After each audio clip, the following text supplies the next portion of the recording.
Assalamualaikum warahmatullahi wabarakatuh. Bismillahirrahmanirrahim. Alhamdulillahi rabbil alamin. Wassalatu wassalam ala rasulil karim wa ala alihi wa sahbihi ajma'in. La hawla wa la quwwata illa billahil aliyyil azim. La hawla wa la quwwata illa billahil aliyyil azim. La hawla wa la quwwata illa billahil aliyyil azim. Amma ba'd. Bismillahirrahmanirrahim. Tuan-tuan, para pendengar, para penonton yang dirahmati Allah sekalian.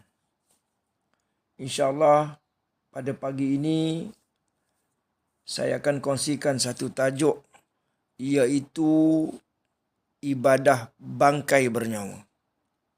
Ibadah bangkai bernyawa. Sebagai mukadimahnya, ingin saya mengulangi untuk kesekian kalinya untuk menjadi pengikut kepada Fatah At-Tamimi dan Imamul Mahdi di akhir zaman ini sangatlah bergantung dengan kehendak, rahmat dan kasih sayang Allah Subhanahu wa taala melalui syafaat, iaitu syafaat dari Fatah Tamimi dan Imamul Mahdi. Asbab-asbab lahiriahnya, sebab-sebab yang perlu diusahakan adalah, dari dulu saya selalu menyebutkannya, iaitu baiki diri. Baiki diri dan terus baiki diri. Untuk menjadikan diri kita ni sebagai orang yang benar-benar mukmin, orang yang benar-benar bertakwa, yang tauhidnya sangatlah dapat merasakan pada diri kita itu, iaitu rasa kehambaan yang sangat-sangat mendalam dan rasa bertuhan yang sangat-sangat tajam. Kita wajib menghayati, menjiwai tauhid ini sehingga ia dapat mendarah daging, sehingga ia dapat dihayati, kita praktikkan dalam kehidupan kita sehari-hari sehingga tidak berlaku syirik khafi dalam hidup kita. Untuk menjadi pengikut kepada Fatah At-Tamimi dan Imamul Mahdi, maka kita perlu baiki solat kita. Kita perlu membanyakkan ibadah kita dengan mengikhlaskan niat kita lillahi ta'ala. Tidak ada kepentingan duniawi. Bukan kerana syurga, bukan kerana takutkan neraka. Semata-mata kerana mengharapkan keredaan Allah Subhanahu wa taala. Kembali kepada memperkatakan tajuk ibadah bangkai bernyawa.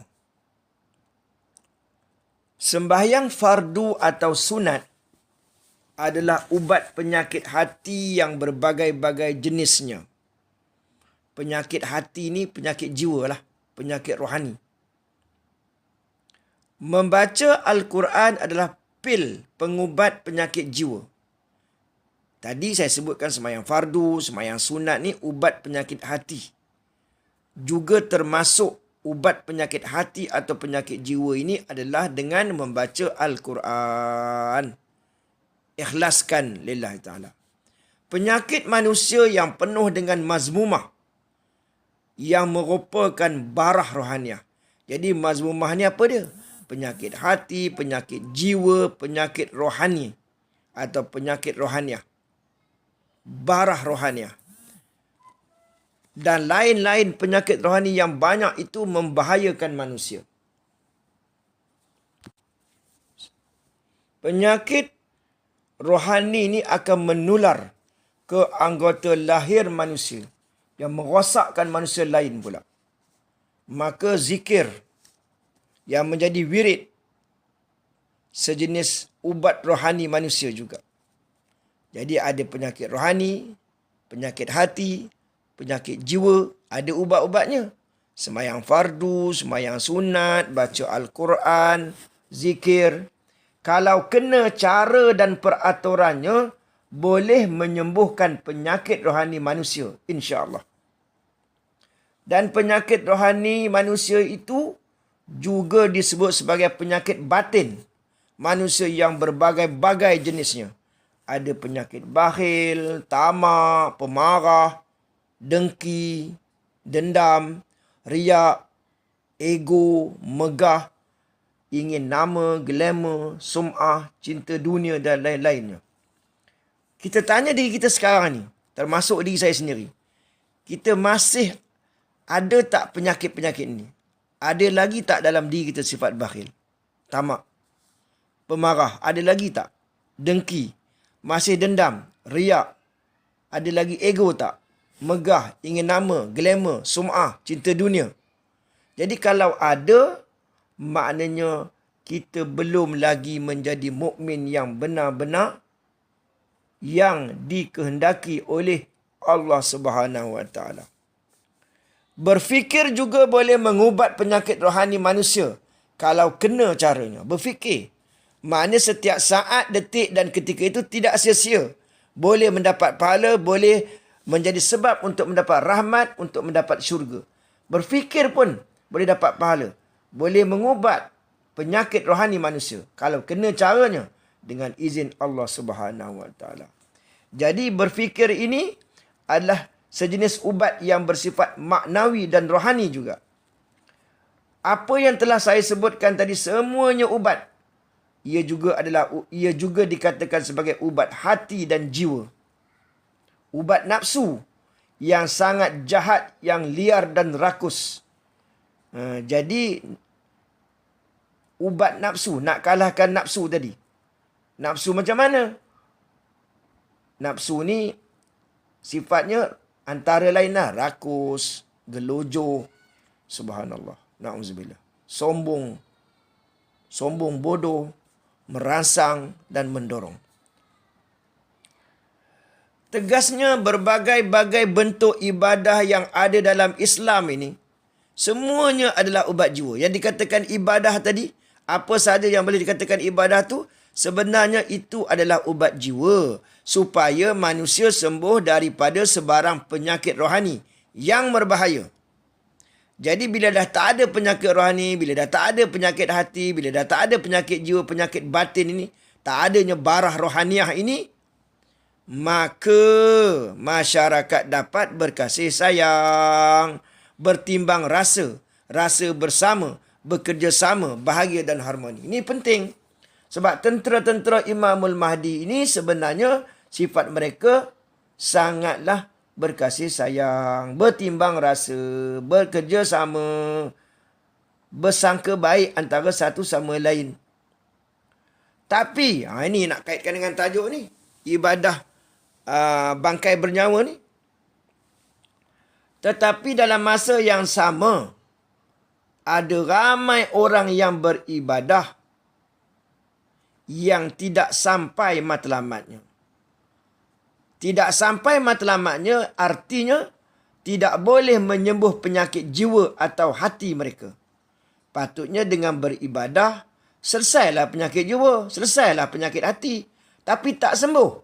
Ada kalanya makin banyak beribadah, semakin subur penyakit batin manusia.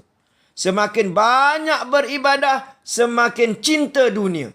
Suka kepada dunia. Nak cari dunia sebanyak-banyaknya. Terhenti pada dunia. Itu ibadah tadi tu. Jangan kita heran pula. Semakin banyak beribadah, dengki dan pemarah masih subur, masih ada dalam hati manusia. Sekarang tanya beri kita. Kita dah sembahyang fardu, alhamdulillah. Sembahyang sunat ada. Sembahyang tahajud ada. Ada lagi tak dengki? Ada lagi tak pemarah? Ada lagi tak sombong? Ada lagi tak gelojoh, rakus, dendam, riak, ego, megah? Jadi kalau ada maknanya ibadah kita, kalau sembahyang dalam konteks sembahyang kita ini tidak boleh menghapuskan sifat-sifat mazmumah. Sepatutnya dengan sembahyang kita atau ibadah kita boleh menghapuskan, boleh membakar sifat-sifat mazmumah ini. Kerana apa? Allah Subhanahu wa taala berfirman dalam Al-Quran, "Innas salata tanha 'anil fahsya'i wal munkar." Sesungguhnya sembahyang itu boleh mencegah perbuatan keji dan mungkar.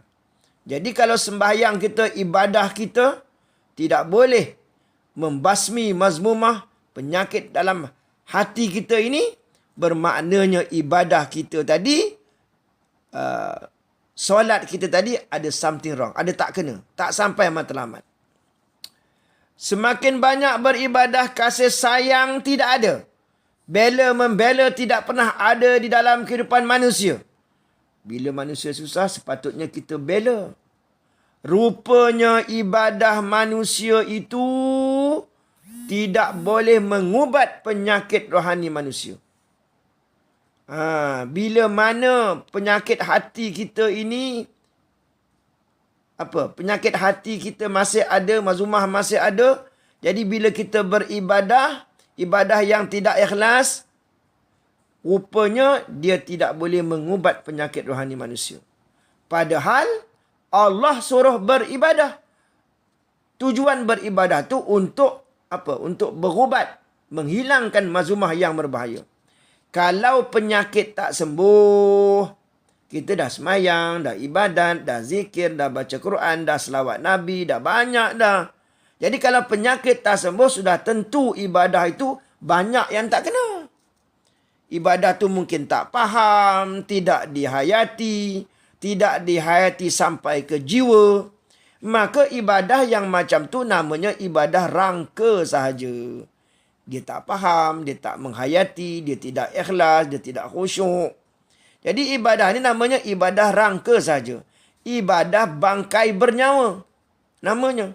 Jadi ibadah bangkai bernyawa tu maksudnya ibadah rangka yang tidak memberi faedah apa-apa kepada manusia.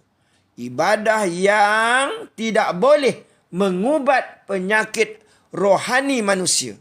Ibadah yang tidak faham, yang tidak dihayati. Ibadah rangka, ibadah bangkai bernyawa yang tidak memberi faedah apa-apa. Ibadah yang tidak boleh mengubat penyakit rohani manusia. Penyakit rohani kita, kalau kita lah. Maka Tuhan tolak sahaja, tidak dapat pahala apa-apa. Ibadah orang yang lalai, maka dimasukkan ke neraka. Kenapa tuan-tuan? Kerana beribadah tidak sampai matlamatnya. Sepatutnya ibadah kita semuanya lillahi ta'ala. Inna salati wa nusuki wa mahyaya wa mamati lillahi rabbil alamin. Jadi marilah kita sama-sama muhasabah diri kita. Kalau kita ingin selamat dunia dan akhirat, mendapat redha Allah Subhanahu wa taala, dan di dunia lagi kalau panjang umur dapat menjadi pengikut kepada Fatah At-Tamimi dan tentera kepada Imamul Mahdi, maka hendaklah kita baiki diri, baiki sembahyang kita, baiki ibadah kita, supaya ibadah kita tidak lagi menjadi ibadah rangka, ibadah bangkai bernyawa, tidak memberi faedah, tidak boleh mengubat penyakit rohani kita, penyakit hati kita, penyakit jiwa kita. Maka ampun maaf daripada saya, mudah-mudahan kita ni sama-sama mendoakan, banyak bersangka baik, banyak mendoakan orang lain, tolong orang lain, insya-Allah maka kita akan dirahmati, diampunkan dosa kita, insya-Allah. Sekian, wabillahi taufiq wal hidayah. Assalamualaikum warahmatullahi wabarakatuh.